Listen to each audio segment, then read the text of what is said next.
Please give a warm and exciting welcome. Song number 1, the Aish Kodesh Choir.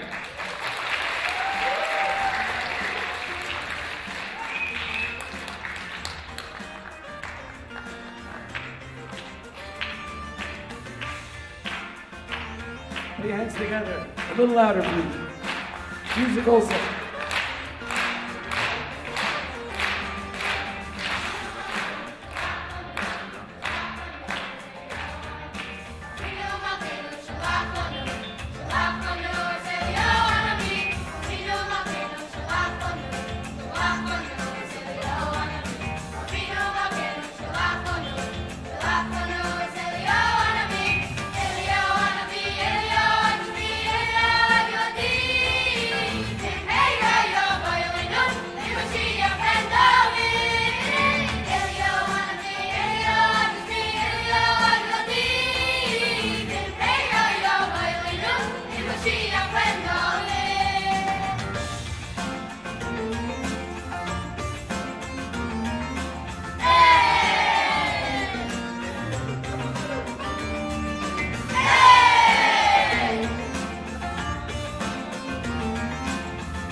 A good buff, Detroit, how we doing?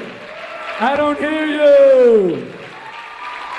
So we are the Aish Kodesh Boys Choir. Our next song will be Kol Barama Nishma. If you don't have a son in the choir, and you haven't been hearing it for the last few weeks, you'll hear it for the first time tonight. But you know, I was wondering, Reb Schneur came to me and he said, maybe we should do a melody of Kol Barama, the famous words of Mama Rachel, crying out for her children. And I was thinking, over the Shabbos, why this song is so befitting of this organization. You know, every mother, at the end of the day, wants their child to succeed. And every child has a special koyach, a special talent.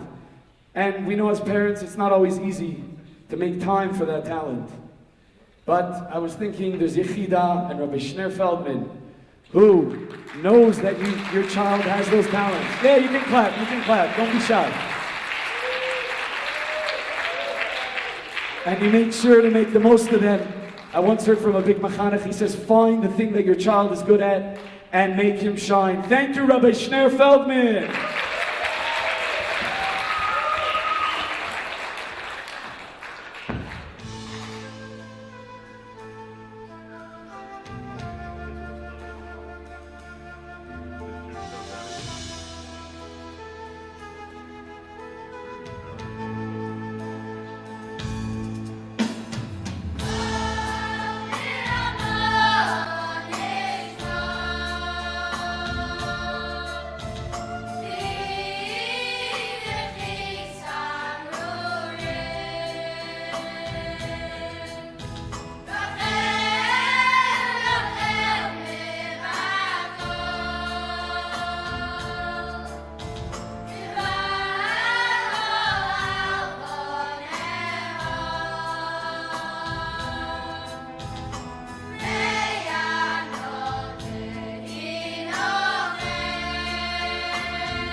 Good evening, everyone.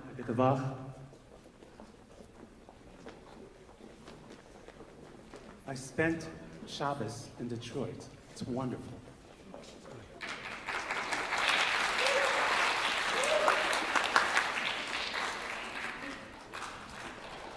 I would like to tell you a story tonight, and the story I'm going to tell is going to involve a little bit the choir at a certain point. This story takes us back about 300 years. There's a small Jewish village, city, and there's a knock on the door of the head of the Chevra Kadisha. And it's not unusual for him to get suddenly a knock, and at various times throughout the day and night.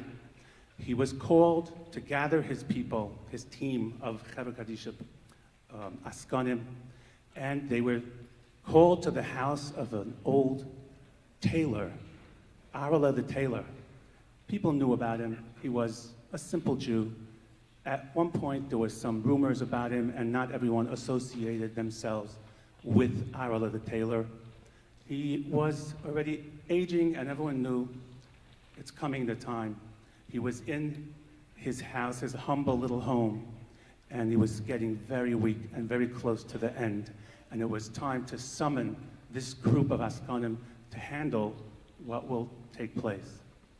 So a group of these Askanim come to the home, and they stand before him. They see this weak person in bed, and he is mumbling, saying certain words, and they bend their heads forward, and he's saying something to them. And he's using his last strength to say, I am to be buried right next to the grave of the Shagas Aryeh. Now, the head of the Chevra Kadisha jumped back in surprise, and he said, what? I don't understand this. He must be confused. But he shook his finger, and he said, no, no, no. This is a promise made to me by the Shagas Aryeh. My grave is going to be right next to his.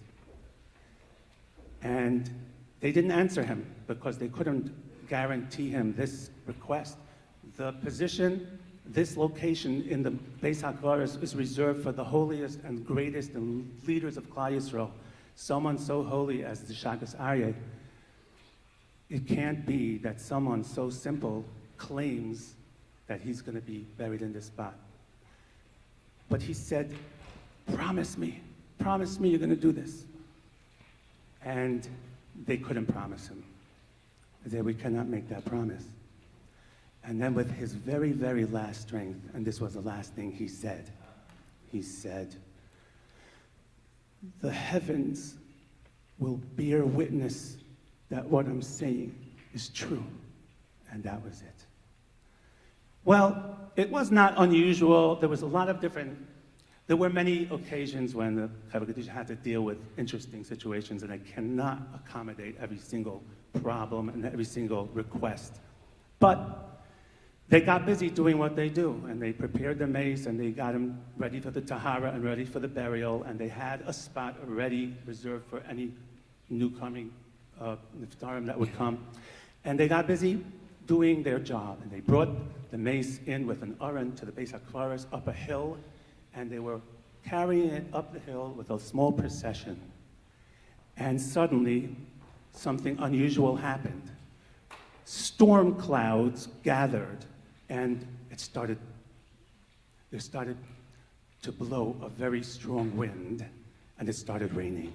The rain was coming down heavier and heavier, and suddenly it was whipping in the faces of the men, and they got to the point where they were unable to continue. They were just trying their hardest to fight the wind, fight the storm, and make this, the kavura as fast and as efficient as possible.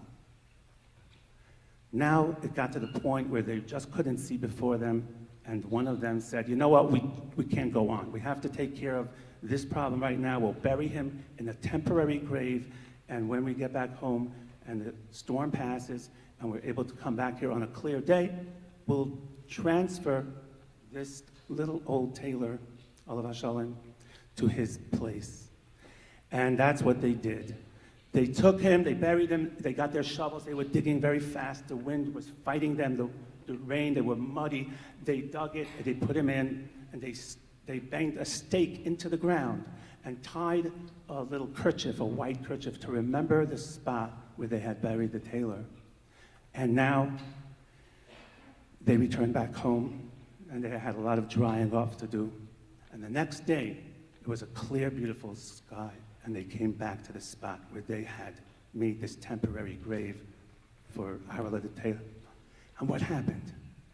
They couldn't believe their eyes, because when they saw what the location of this grave, this temporary grave was, they saw it was right next to the Shagas Arya, the Heilige Shagas Arya. And they realized there was something to what this tailor said to them. And they remembered his last words: the heavens will be a witness. There was a sudden gathering of storm clouds, and they just, by force, had to bury him in this spot. So what did happen, and how was it that this simple tailor got to be buried in this place? Many years before, when the Shagas Arya had been the Rav of the city, there was an almana who sent a message to the Shagas Arya that she's very ill and she wants him to come see her.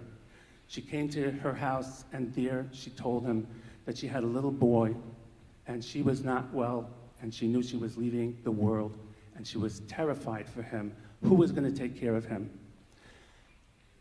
The Shagas Arya promised her, I'm going to take him under my wing, and he will be raised by me, myself. I will make sure he'll have everything he needs. I'll be mechanech him like a father.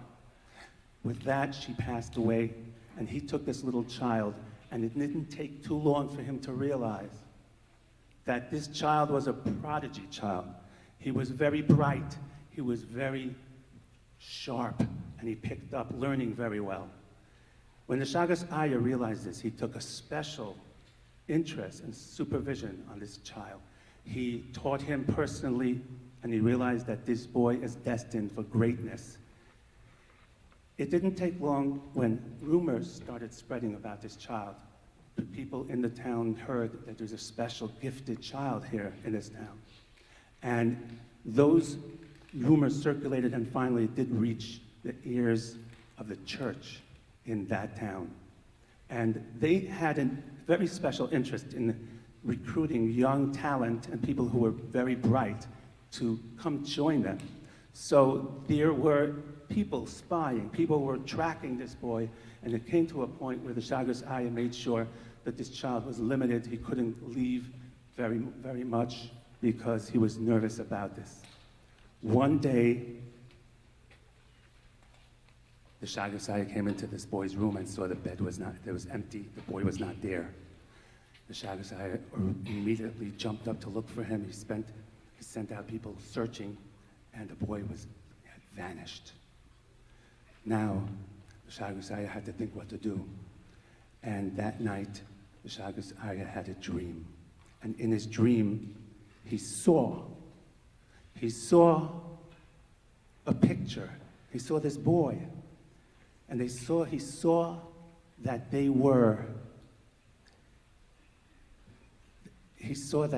this boy was in a place.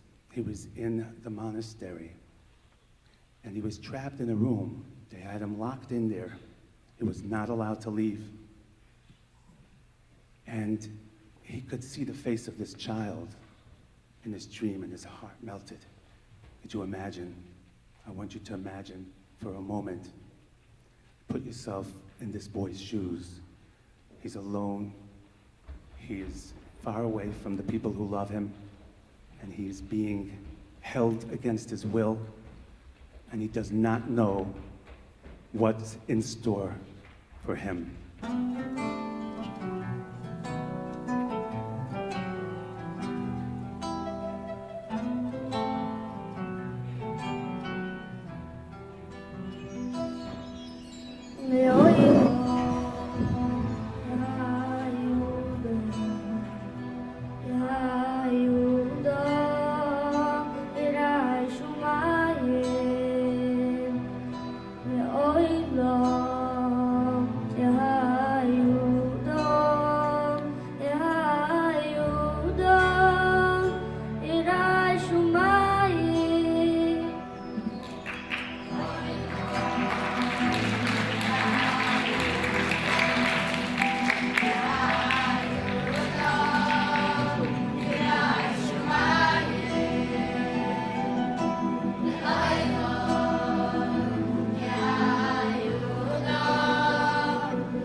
Thank you, Rabbi Lexer and the Aish Kodesh Choir.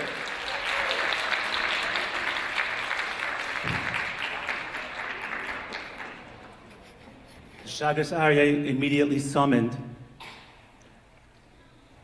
the tailor. The tailor was surprised that he was being called by the Rav of the city. He knew he had a little bit of a shady reputation. And when he came, the Shagas Aryeh said to him, I have an important mission for you, and I can only ask you to do this. The tailor was surprised. He said, I know that you have dealings with priests and people from the church, and you have been doing sewing, you've been tailoring their garments and the different clothing that that people from the church wear. I want you to go because you're familiar with the monastery and the places where they operate out of, and you also won't look suspicious showing up over there. I need you to rescue my adopted child. And the tailor said, Rabbi, that's a very big request to ask me to do, but I need you to do it. And I promise you that when you do this for me, you will be buried in the grave right next to me. The Shagas Aryeh gave the tailor a sack, like a big sack that you put like a lot of potatoes in. And he gave him a rope, and he gave him instructions. He said, I saw the location of the room where this child is being kept. I saw it through the window in a dream, and I'll tell you exactly where it is. And he described for him, it was on the second floor at a certain wing in that monastery. Getting into it would be very challenging, but you need to do this. Late at night, the tailor went, and he had to dart between the streets leading up to this monastery, not to look too suspicious and not to be seen. And finally, when he thought the time was right, he climbed over the fence of a stone wall that was around this garden, around this big lawn in front of where the window would be. He had to stay there crouched and wait until he saw that it was completely clear. And just when he was ready to dart out and run across that lawn, he saw two people coming, and he had to stay crouched behind a bush and wait for those people to pass. Finally, the moment came, it was all clear, and he rushed. He rushed across that lawn so fast, taking every risk possible, because if he would be seen, that would be the end of him. He made it to the window, he made it to the wall, and he threw the rope up on top of the window, climbed up until the window, and he opened it up. Inside, he saw the terrified child cowering in the corner, and the boy was even more terrified when he saw this person coming. He didn't want to respond, he didn't want to react, but the tailor had some words for him. He gave him a secret code. What was the code?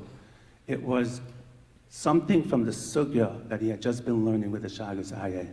He told him over that piece of Gemara, that piece of Shakla V'Tarya, and the boy recognized it. And now the tailor said, I'm here from the Shagas Aryeh, come with me, jump into the sack. He had him jump into the sack, and he tied it up, and then again the risky escape. He had to drag this big sack of potatoes, which was really the boy, on his shoulder and climb down the two-story with the rope and make it across the lawn again, which is what he did. And then, after finally making it to safety over that wall, the stone fence, he managed to smuggle the child to a different place, a different country altogether. He brought him to the docks, and he sent him on a ship with instructions, with a letter from the Shagas Aryeh that the Jews of a different community should take care of this child. And that is the story of the Arla the Tailor and the Shagas Aryeh.